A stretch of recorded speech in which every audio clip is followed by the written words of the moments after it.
हमारी संस्कृति, हमारे संस्कार सदा रहें हमारे साथ। सब्सक्राइब करें तिलक। मैं तुझे बाजार से खरीद कर लाई हूँ। हाँ। ये किसने कहा तुझसे? दाऊ भैया ने। दाऊ ने? हाँ, वो कहते हैं तुम मेरी असली माँ नहीं हो, मुझे बाजार से खरीद कर लाई हो। मैंने चोरी नहीं की। तो फिर क्या किया? वो तो मेरे मित्र कह रहे थे कि उसने तुमसे झूठ बोलकर 2 कटोरी माखन ले लिया था, इसलिए उसका सारा माखन लूट लो।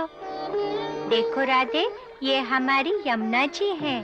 यमुना जी तो हमारे गांव में भी बहती है, ये हमारी भी है। लल्ला, किसी से कोई वस्तु लेने पर उसके बदले में कुछ देना होता है, उसी को मोल कहते हैं, जैसे धन। धन? धन कौन सी वस्तु होती है? इस नाम की कोई वस्तु तो मेरे पास है नहीं। तुझे नहीं मालूम, जा अपनी मैया से ले आ। हमारी सेना का मनोबल टूटता दिखाई दे रहा है। अर्थात? अरे, माखन के लोभ में तुम सब लोग ये भी भूल गए कि उन्होंने इस बात का वचन नहीं दिया था कि वो फिर कभी हमारी शिकायत नहीं करेंगी। बोल मनसुखा बोल, उनमें से किसी एक ने भी कहा कि वे फिर हमारी शिकायत नहीं करेंगी?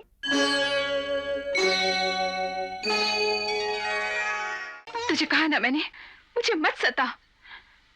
मैं तुझसे कभी बात नहीं करूंगी। हाँ। तो तुम्हें मुझसे बात नहीं करनी? नहीं। बात नहीं करनी थी तो फिर मुझे बाजार से खरीद कर क्यों लाई थी? क्या? क्या कहा? मैं तुझे बाजार से खरीद कर लाई हूँ? हाँ।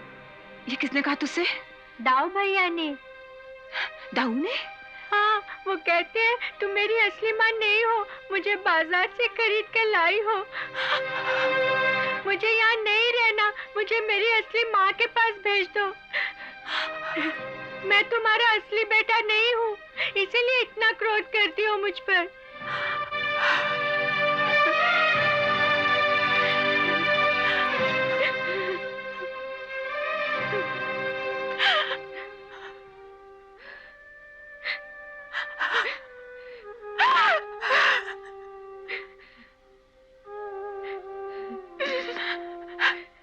ऐसा नहीं कह रहे पगले, ऐसा मत कह। दाऊ ने तुझे कैसे कह दिया? मुझे गोधन की सौगंध है, मैं ही तेरी माँ हूं और तू ही मेरा बेटा है। अगर तूने ऐसा कहा तो तेरी माँ जीवित नहीं रहेगी। तो दाऊ भैया झूठे मैया? हाँ, झूठा ही नहीं। अगर उसने ऐसा कहा है तो वो धूर्त है, महाधूर्त। आज उसे आने दे, मैं उस पर बहुत क्रोध करूंगी। उन पे क्रोध करना, फिर मुझ पे कभी क्रोध नहीं करना। नहीं, तुझ पे कभी क्रोध नहीं करूंगी, कभी नहीं। तो फिर हंस के दिखाओ।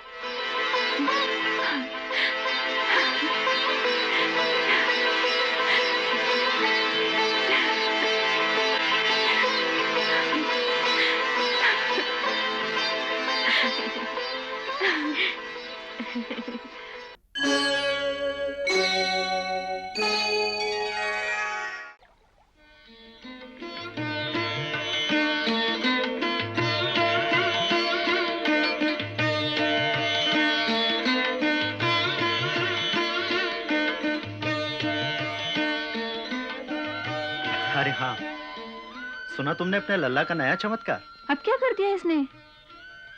अरे वो धनवा अपनी मुरलियां बेच रहा था, कृष्णा ने उससे एक छोटी सी मुरली ले ली और जैसे ही उसे अपने अधरों से लगाया, उस मुरली में अपने आप राग बजने लगे। अपने आप नहीं मैया, मैंने सरस्वती माता से प्रार्थना की तो वही आकर बजाने लगी। हाँ? हाँ, ऐसा ही हुआ होगा यशोदा, ऐसा ही हुआ होगा। हमारा कृष्ण अवश्य कोई चमत्कारी बालक है। अरे धनवा तो इसके चरणों में गिरकर कह रहा था कि ये कोई गंधर्वों का राजकुमार है। उसे ये गंधर्वों का राजकुमार दिखाई देता होगा मुझे तो आपका ये लाडला चोर दिखाई देता है, महाचोर। सुना है कि आज पूरी मित्र मंडली के साथ कलावती के घर गया था चोरी करने के लिए। क्यों? मैंने चोरी नहीं की। तो फिर क्या किया? वो तो मेरे मित्र कह रहे थे कि उसने तुमसे झूठ बोलकर 2 कटोरी माखन ले लिया था, इसलिए उसका सारा माखन लूट लो। अच्छा, तो चोरी नहीं की, लूट मचाई। हाँ।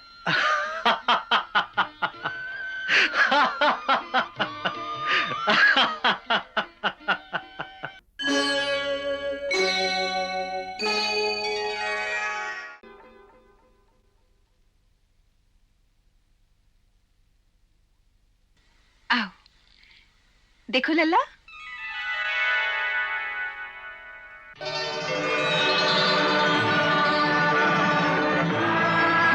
ये वृषभानु जी की लल्ली है, राधा।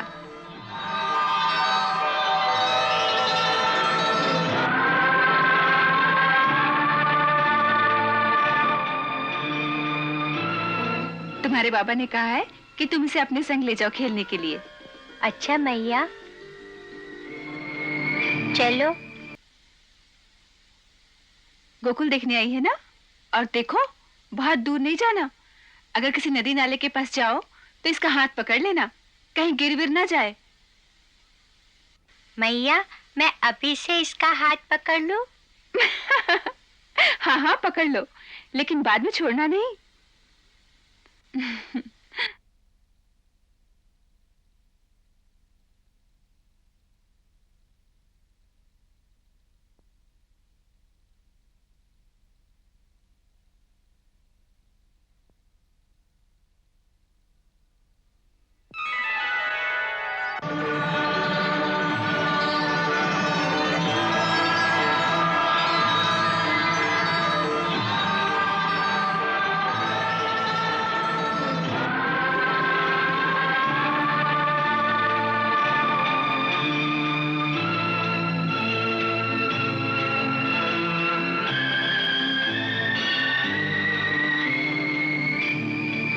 आओ, हमारा गोकुल देखो।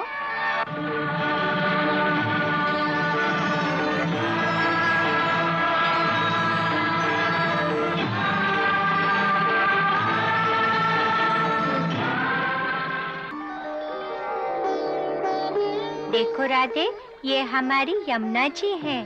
यमुना जी तो हमारे गांव में भी बहती है, ये हमारी भी है। राधे, तुमने अकस्मात आकर हमें चौंका दिया। अभी धरती पर हमारे मिलन का समय तो नहीं आया था। जानती हूँ प्रभु, परंतु क्या करती। उस दिन आपने मुरली बजाकर जो मुझे पुकारा था, तो फिर बरसाने में रहना मेरे वश में नहीं था। पिता के मन में एक संकल्प डालकर गोकुल आने का बहाना कर लिया। और सच बात तो यह है कि आपका विरह हमसे सहा नहीं जाता। राधे, तुम्हें यह विरह तो सहना ही होगा। अभी तो विरह थोड़े ही समय के लिए है, परंतु आगे चलकर तो तुम्हें बहुत लंबे विरह की पीड़ा सहनी होगी। जानती हूँ, श्री दामा ने जो हमें इस धरती पर 100 वर्ष के विरह का श्राप दिया है, हमें उसे भी तो भुगतना है। हाँ, एक भक्त का दिया हुआ श्राप हम भी नहीं टाल सकते। फिर भी कुछ नहीं। राधे, यूं तो गोलोक में हमारा नित्य मिलन है ही, परंतु धरती की परंपरा के अनुसार ही हमें लीला करनी चाहिए। हमारा हंसना, रोना, सुख दुख अथवा मानवीय विवशता का आभास, सब कुछ धरती पर रहने वाले लोगों की परंपरा के अनुसार ही होना चाहिए। जो आज्ञा प्रभु।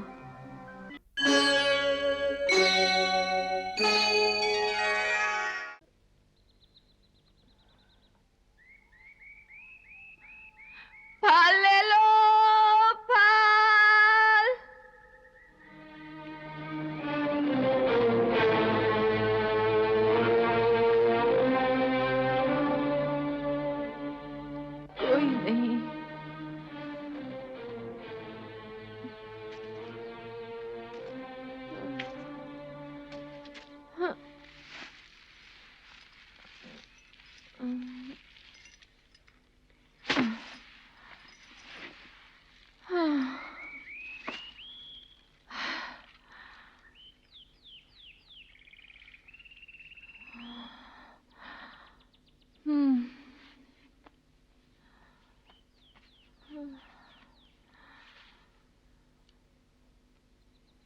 प्रभु, सारा गांव घूम आई, बोहनी भी नहीं हुई। आज भूखा रखोगे प्रभु? अच्छा, जैसी आपकी इच्छा।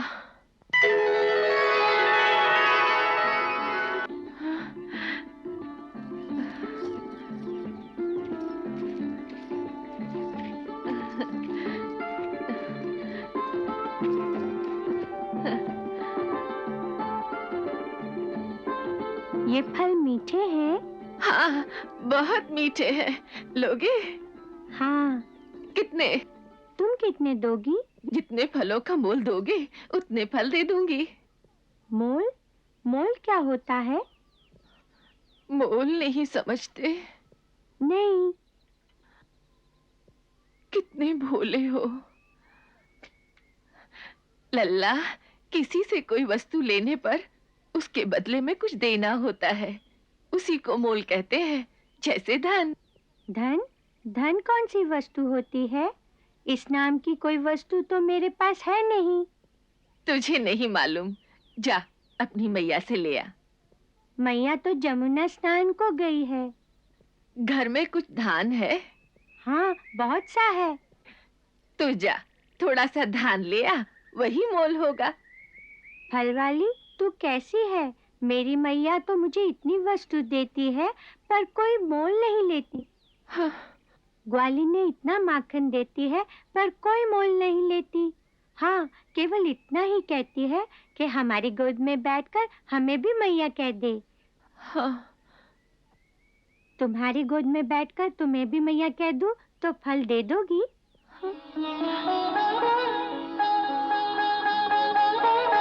तू कितना भोला है रे।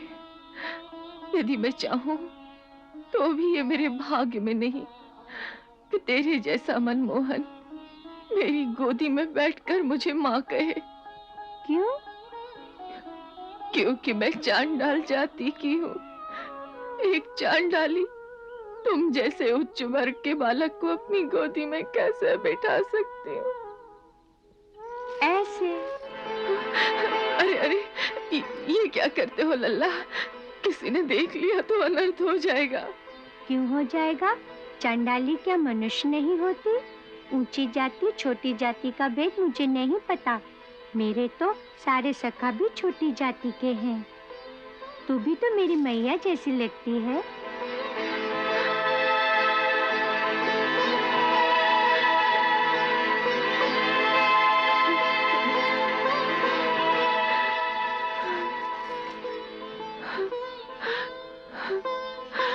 तू तो मुझे कोई जादूगर लगता है लल्ला। तेरे आलिंगन से तो मुझे ऐसा लगा कि जैसे मेरी आत्मा की गहराई में एक प्रकाश फैल गया है। अरे, इससे अधिक मोल मुझे इस जीवन में और कौन देगा? ले ले लल्ला, कितने फल चाहिए? मुझे तो सारे चाहिए। सारे? अच्छा। तू चिंता न कर माँ, मैं तुझे बहुत सा धान भी लाकर देता हूँ।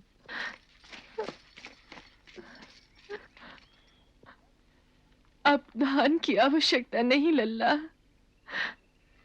तूने जो दे दिया वो बहुत है, बहुत है।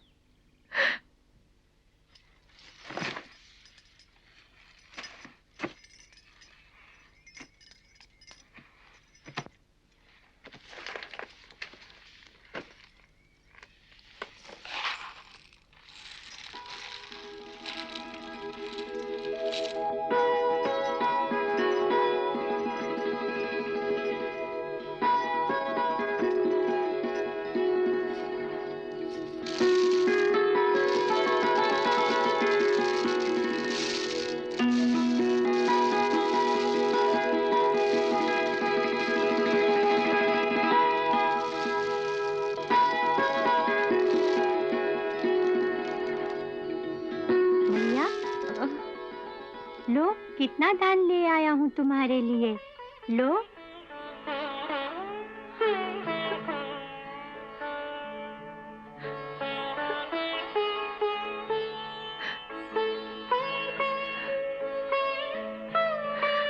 वाह,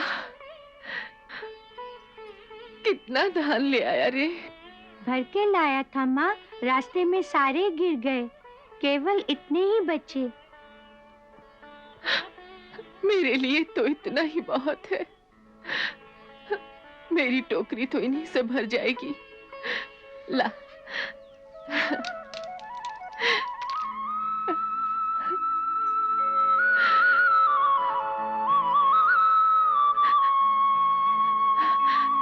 लल्ला, आज तो बहुत अच्छा सौदा हो गया रे।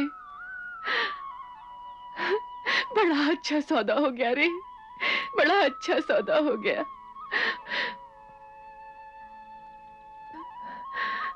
बड़ा अच्छा सौदा हो गया।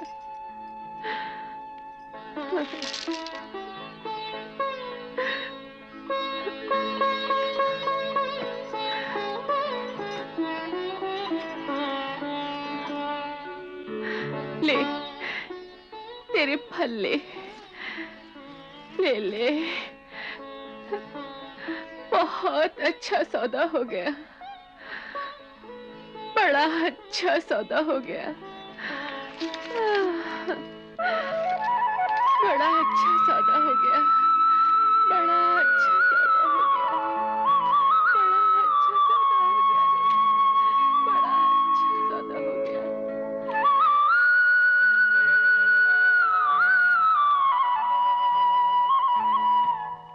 आज तो बड़ा अच्छा सौदा हो गया, बड़ा अच्छा सौदा हो गया। हाँ।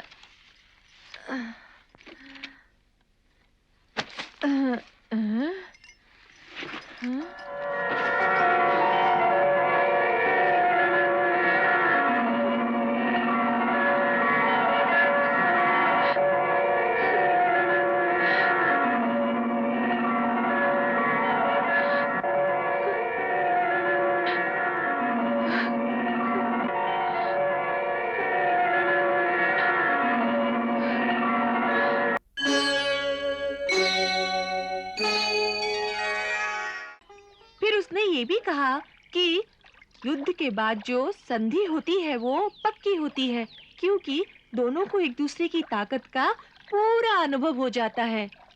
इसका अर्थ यह है कि वो संधि करने के लिए तैयार हैं। उनकी बातों से तो ऐसा ही लगता था कि हमारे सेनापति से मिले बिना तो उन्हें चैन ही नहीं आता। और हमें भी तो कई दिनों से माखन खाने को नहीं मिला। फिर तो कन्हैया, हमें समझौता कर ही लेना चाहिए। बहुत अच्छी बात है, बहुत दिनों से हमें भी माखन खाने को नहीं मिला। हमारी सेना का मनोबल टूटता दिखाई दे रहा है। अर्थात? अरे, माखन के लोभ में तुम सब लोग ये भी भूल गए कि उन्होंने इस बात का वचन नहीं दिया था कि वो फिर कभी हमारी शिकायत नहीं करेंगी। बोल मनसुखा बोल, उनमें से किसी एक ने भी कहा कि वे फिर हमारी शिकायत नहीं करेंगी, और जो पहली शिकायत की वो उसके लिए क्षमा मांगने का निश्चय किया उन्होंने? नहीं, ऐसी तो कोई बात नहीं हुई। तो इसका अर्थ है अभी समझौते का ठीक समय नहीं आया। यदि वो समझती हैं कि अब भी उनका पलड़ा भारी है और वे अपने सारे समझौते हमसे मनवा लेंगी, तो हमें तब तक अपने युद्ध को नहीं रोकना चाहिए जब तक हमारा पलड़ा भारी न हो जाए और हम उन्हें क्षमा मांगने पर विवश नहीं कर देते।